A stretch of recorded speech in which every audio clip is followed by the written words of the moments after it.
We now invite you to listen to part 2 of this insightful lecture titled How Suffering Can Lead Us to Happiness, given by Supreme Master Ching Hai in Sydney, Australia on March 16, 1993.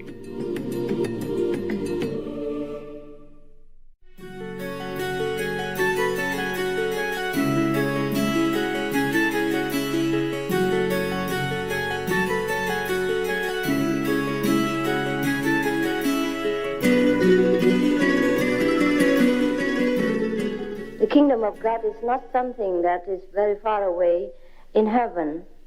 It is here right now. And we have them all within ourselves. We only have to unlock it and use it every day.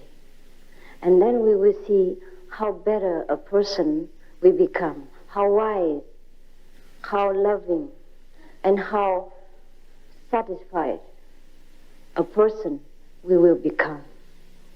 Of course, the spiritual attainment is not measured in material sense or value, but it is just the frustrating inability of anyone to express a greater value of insight. We have to start somewhere. Because most of people will ask me, what is the use of practice meditation, of getting enlightenment at all? If we're not enlightened, is that all right or not? Yes, it is all right. It is very, very much all right. But look at our world. Is it absolutely all right? If the answer is no, that means we're lacking something despite all our material comfort or the scientific invention. Our world is probably all right in some part, perhaps in Australia, but not all right in many other parts. And why? It is because of lack of wisdom. It is because we cling to our small little knowledge and trying to do things to conquer the world with this little knowledge that we have. Should we have access to the whole wisdom, which is incredible, absolutely unimaginable, then we would do things in the better way. And the world would have become long ago a paradise. Perhaps even better than the life we have in Australia right now. And we see even then, in the most advanced country, technologically speaking, or perhaps materially speaking, there are still a lot of uncontrollable incidents which harms humans' lives. You see, when I was on the way to you in this theater, one of my fellow practitioners in Kuan method, she drove me in her car, and she was thanking me, I don't know why, for helping her to buy this car in just 5 minutes, whereby she searched about half a year before and couldn't buy it. Every time somebody took it away. But this time she succeeded. And she thought because she prayed to me, I said, well, it is all your spiritual merit. It had nothing to do with me, but she couldn't believe it. It's all right. Rest as it is. But I said, why did you have to buy a new car? She said, because the car was stolen. I said, what? In Australia? You got somebody stole your car? I can't believe it. I thought this economic situation in Australia is very stable. I was so shocked to hear it. But she said, it's true. They steal it sometimes. All right. Why do people steal? Even in such a very stable country where even the poor got looked after. No one going to be starved on the street, really, in Australia, right? You have social security benefit, right, for the non-employee, is that right? Yeah, should be, yes. In many countries like that, in England, France, or Germany also, you get social security money when you are temporarily out of work or without any means to support yourself while you're sick or something. It's very secured. But why do people steal? I think steel cars and things like that. It is not only because of the car itself. It was an old car anyhow. It wasn't the car. It wasn't the desire to steal that is to blame. It was the dissatisfaction in the heart of any human who does such thing, because he's not contented to accept the way his life is or what God has meant to give him. Dissatisfaction. Why dissatisfaction? Because an unenlightened mind is a very unsatisfied mind. Even if that person were given a better car, he might not stop there. He might want another car, or next an aeroplane. It is because we are unsatisfied with ourselves. We do not know the source of all richness, of all power. So we want this and that and others, even when it's not very necessary. Why we want these things? It is because we have been in glory, in freedom, in richness before, in heaven, before we descended into this lowly stage of thinking that we are just a human being, that we have no power, that we don't know anything, that it is very difficult to attain heaven. But I can assure you that even then, even now, we still can attain heaven. And very quickly, fast, and right here, right where we live. We don't need to go to Himalaya, even though I did. But it was not necessary for anyone to do that. I was probably destined to do so. You see, many people have different ideas about asceticism. They think if we forsake the whole world and family and go into a cave and meditate in the Himalaya, then they will attain freedom. It's not true. It's not true. I did that just because God wanted me to do that, so that I can tell you that it's not necessary to do that. Otherwise, you would not believe me. Probably you say, oh, you can't do it yourself. You're afraid of the Himalaya cold, therefore you tell us not to go because you yourself can't do it. You don't have any experience. But I had this experience in order to tell you that it was absolutely not necessary. No one needs to do anything at all. We can just stay right where we are and do what we do now and attain our greatness inside. And then we will still live on earth, but we live in heaven at the same time. We discharge our social responsibilities, but we have no desire for the reward. And we have no attachment to the possession that we have or not have. We will have no desire for the neighbor's things, or wives or husbands.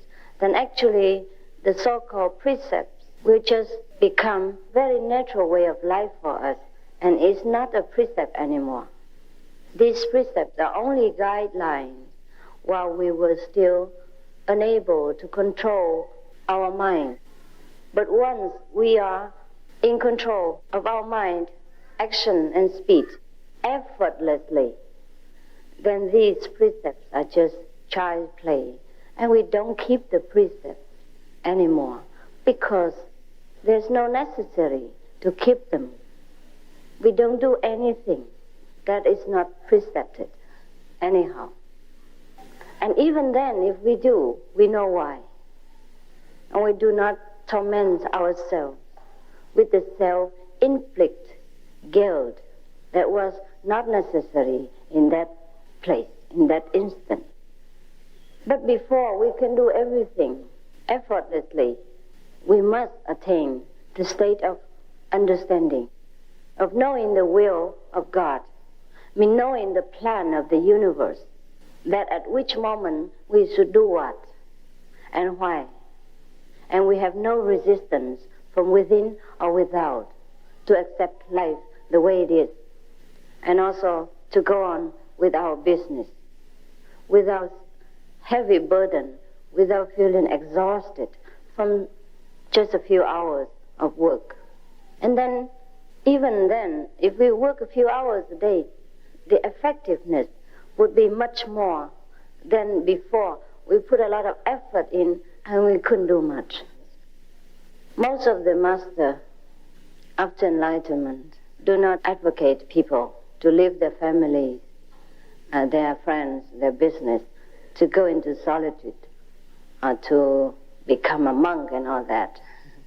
It is because they have seen through that these outer things will not help us to attain the inner tranquility of mind. It is only we truly renounce from within that we truly have an everlasting desireless state. If we force ourselves too early to leave our family ties and responsibility, just like a fruit which is not yet ripened, and we forcefully take it from the tree, then it's useless. We couldn't eat it, and the fruit will not be able to last very long either. It's neither good for the fruit nor good for us.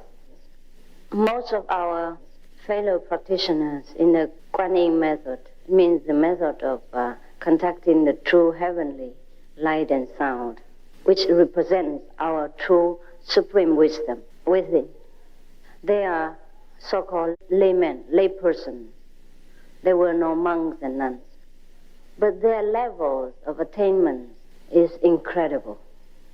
And it is difficult to measure their attainment unless you talk to them or see their way of life and their enlightenment in action. Perhaps how they handle difficult situations, perhaps how they tend to their family and help in social mission at the same time, perhaps in how they deal with aggressive people lovingly, perhaps in how they discharge their duties in such a quick, witty, and effective way. Perhaps in how they look so contented and peaceful in any situation that would blow other people's temperament apart. Perhaps in these ways we may be able to perceive somewhat the difference between these practitioners and the ordinary person. Otherwise, from the outlook, it's very difficult to know. Perhaps we have read somewhere in those spiritual novels that after you've practiced some kind of meditation a long time, you became very youthful, forever young, and never die, and never sick, beautiful, more beautiful than before, etc. These probably are true in some degree, but it doesn't happen to all spiritual practitioners because they don't aim at this material manifestation of wisdom. Perhaps it helps you to be healthier because you are more carefree within your heart and you are more surrender to the will of the universe rather than taking the whole world upon your shoulder and can't do nothing about it. Just go around worrying all day and age yourself quickly.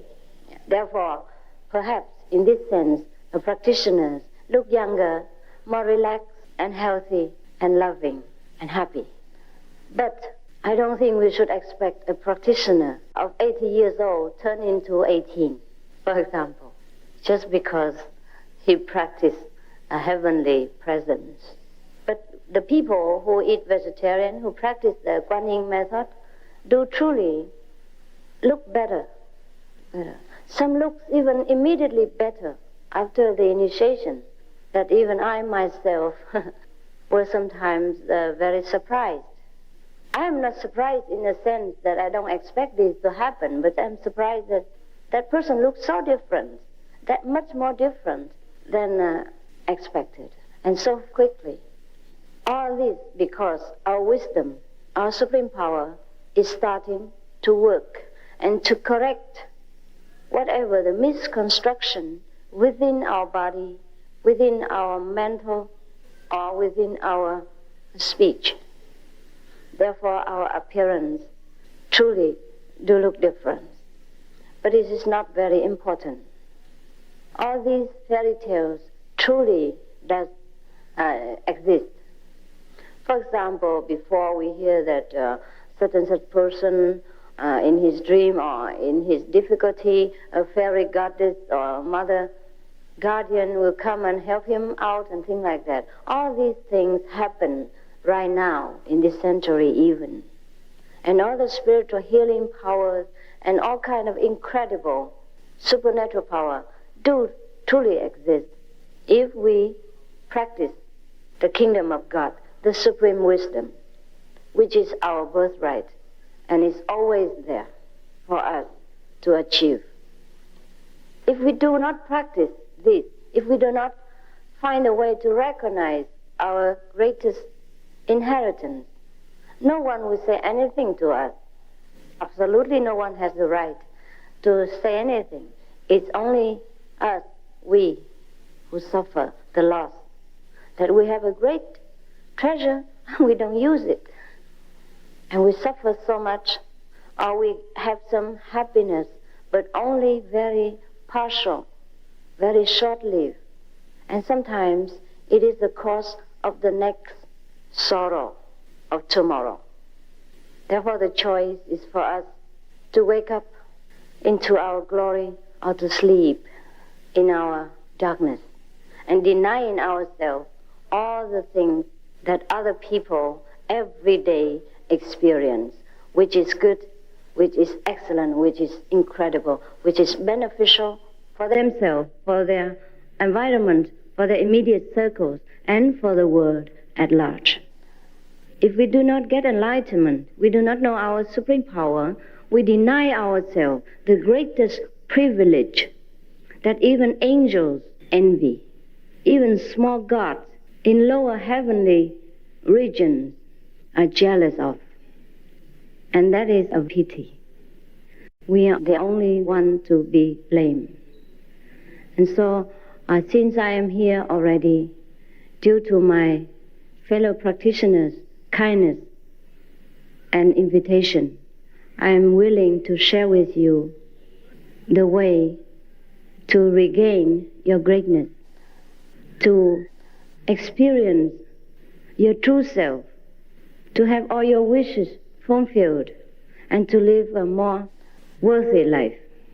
Even though we all will die, so-called die later, or our body will decay, but at least while we are on this earth, we will live a heroic life, a strong, spiritual, and we are the tower for other people to look up to and to inspire other people to rely upon their own strength with this insight, which is incredible, which I have no true words to explain.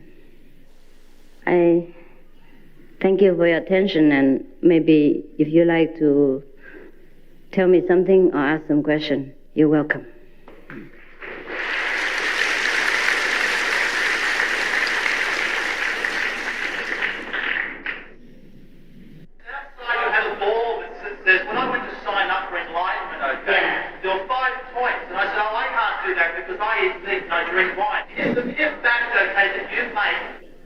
To keep the enlightenment state and to be faster, you better be vegetarian. My brother, it is not desirable to eat other beings' flesh. Don't you think so? Why is it desirable to kill for your body? The rules outside are only the so-called secret method for people to want to get enlightenment quickly and to preserve it. Just if you want to follow this path, it is best for you to follow completely and wholeheartedly if you are to expect the best result of it.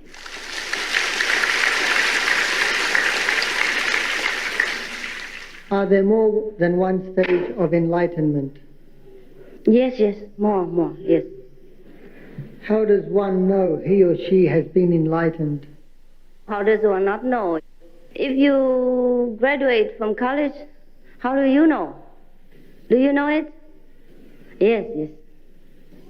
When one is enlightened, can there be circumstances that would lead to non-enlightenment? No, no. When you're grown up, you're grown up. You can grow back to the infant state. You might stop or retard, but you will not grow back to the infant hate again. Can you tell us of love? No. I can't. Why? Because these things are not to be told in language. Suppose you love your wife. How can you describe that love? You can only know it between each other. To the outsider, it means nothing. Doesn't matter how you explain it. With respect, we would like you to explain about reincarnation. Reincarnation is supposed to be for some so-called non-enlightened state of mind which seek to fulfill the pleasures, the desires which that person has not completely fulfilled during his stage of certain kind of being. For example, if we are so much in love with someone in this lifetime, and then for some reason the love is not fulfilled or not substituted in another way, then after both persons die, he'll probably be reincarnated again and search for that old love which you have cared so much about. I have no question, but I only ask that you take my love. Thank you. Thank you.